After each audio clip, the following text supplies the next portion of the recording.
We're in high gear, racing to the end of our hilly adventure. As we wind things down and settle into our final Hakka meal before heading home.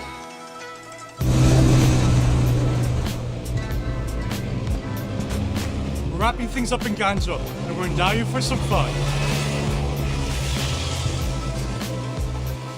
Yashan is something of a resort area up here.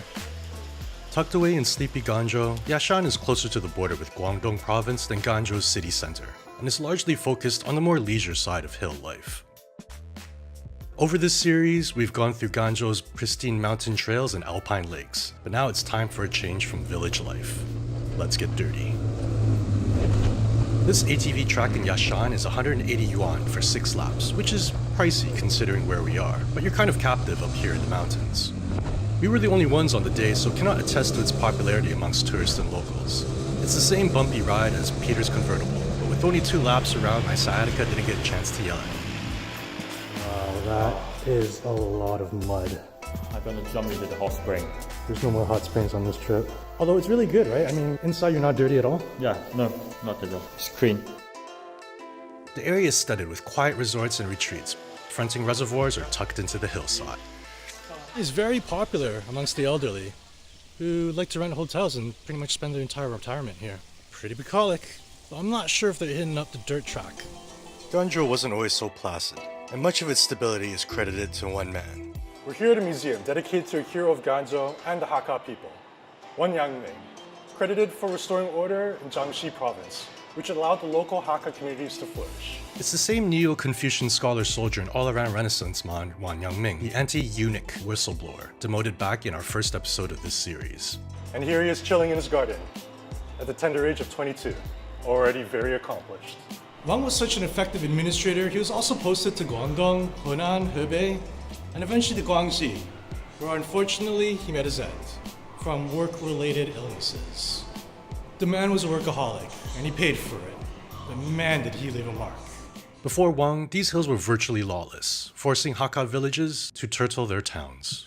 我叫赖黎，现在认以为祖宗离我是12代了，我是在这里出生的。我们这个客家围主要是用来防止土匪来攻打的。 Wang's peace and policies promoting hill settlement helped cement local Hakka communities, setting the stage for 500 years of Hakka cultural preservation and evolution in Ganzhou.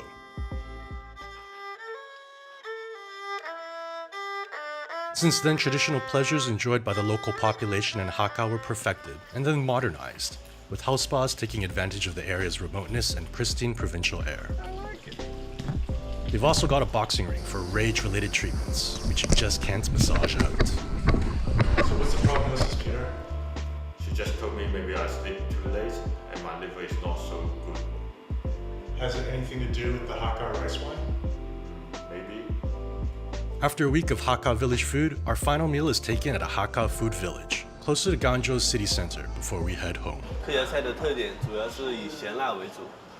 我们赣南有几个比较突出的那个特色菜，就是有一道这个赣南小炒鱼，啊，还有一个宁都三杯鸡，然后还有一个兴国米粉鱼，还有一个客家酿豆腐，这几道是比较突出的这个客家菜。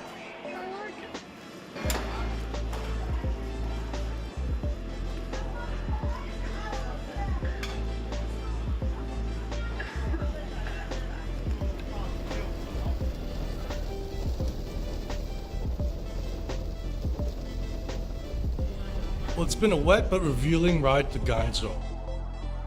Join us next week for our exit interview. See you then.